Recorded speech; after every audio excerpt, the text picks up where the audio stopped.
Bien, continuando y por ahí redondeando las teorías o los conceptos que plantea George Mead, vamos a ir puntualizando, ¿sí? En esta cuestión que plantea del acto individual, ¿sí? Él va a decir que todo acto individual es un acto social, ¿sí? No solamente porque está dentro de un contexto que obviamente es social, sino también porque luego se ve reflejado en los juicios de los demás hacia ese individuo, ¿sí? Y que el comportamiento de cada individuo va a estar determinado en base a las expectativas que ese individuo percibe de los demás. Esto nos da la pauta de la teoría del rol también. Bien, entonces el ajuste o digamos la definición concreta sería que no podemos observar una conducta de un sujeto,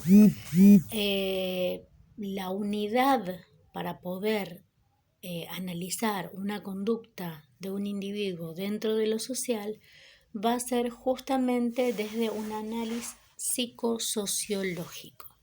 Bien. Y también pensar que todo acto humano va a estar sujeto a una imaginación social, ¿sí? En este sentido, va a decir que los actos de los individuos son guiados por lo social desde concepciones sociales ya basadas previamente, ¿sí? En lo que puede llegar a suceder. Esto también de la anticipación. Como antes hablábamos del gesto animal, que se anticipa tal vez a una situación por el gesto del otro, el humano también muchas veces se basa en sus actos en anticipaciones que tienen que ver con preconceptos sociales. Bien. Por otra parte, otro punto importante de la teoría de Mead es que él se va a basar en el eterno presente. ¿Pero qué va a decir? Que este eterno presente contiene en sí el pasado y el futuro. Bien. Dentro de la concepción de este sujeto, de este individuo, como decía él, va a estar en un eterno presente, en una continuidad, en este devenir, pero sí va a influir su historia, que es su pasado, y también van a influir sus expectativas de futuro en la relación con otros. Bien, por otra parte,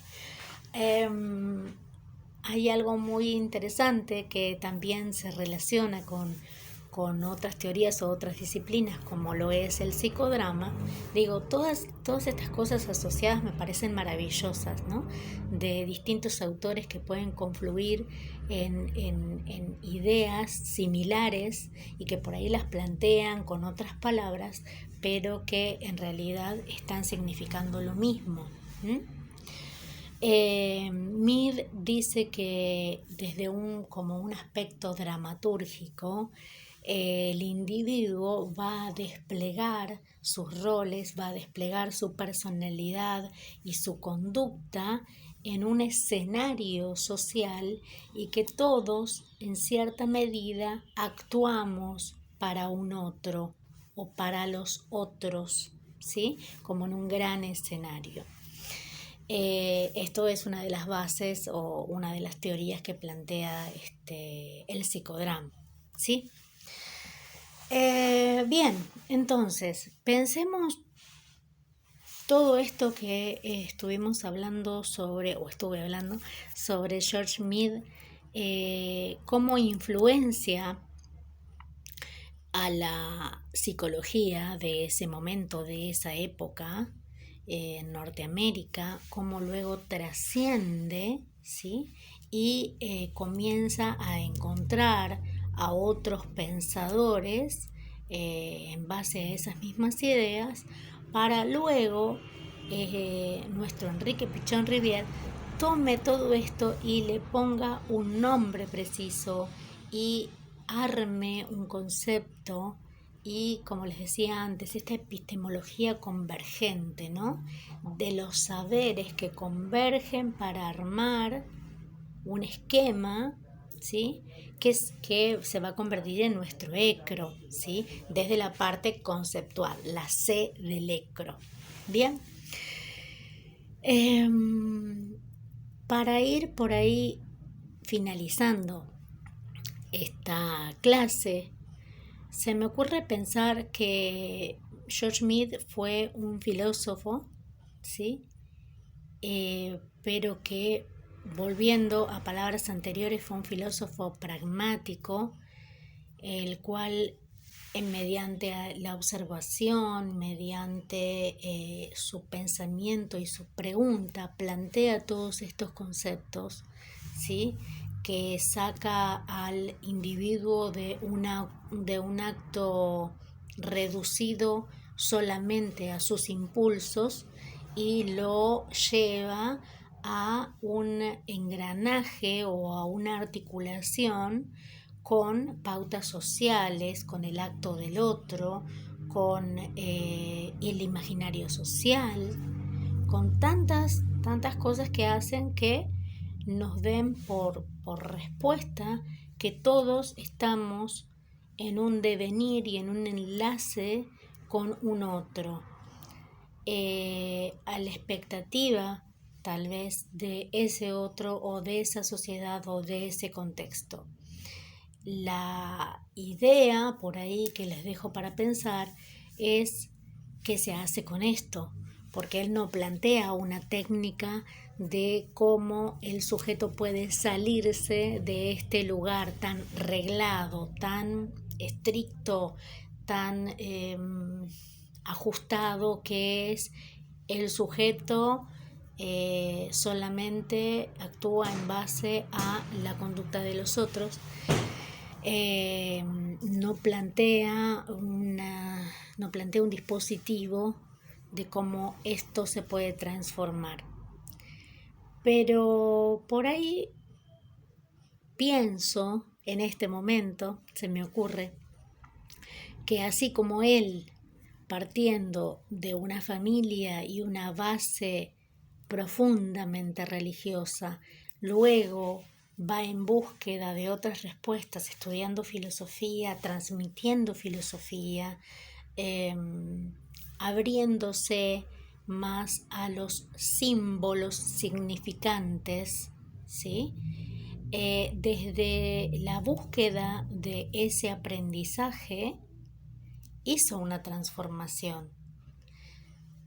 Él nace en determinado contexto, luego va en búsqueda de otros grupos y de otras ideas, y ahí es donde se convierte en este sujeto que puede pensar por sí mismo y que a su vez transforma ideas o ideales previos, ¿sí? Previos de la cultura o previos de su contexto.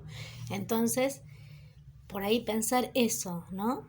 Que si bien no lo dijo expresamente o concretamente, sí a lo largo de su vida se ve esta transformación por la apertura que él tiene a revolucionar ideas previas, a revolucionar lo que ya estaba dado, a poder transformar y ampliar su marco de referencia, tanto conceptual como vivencial.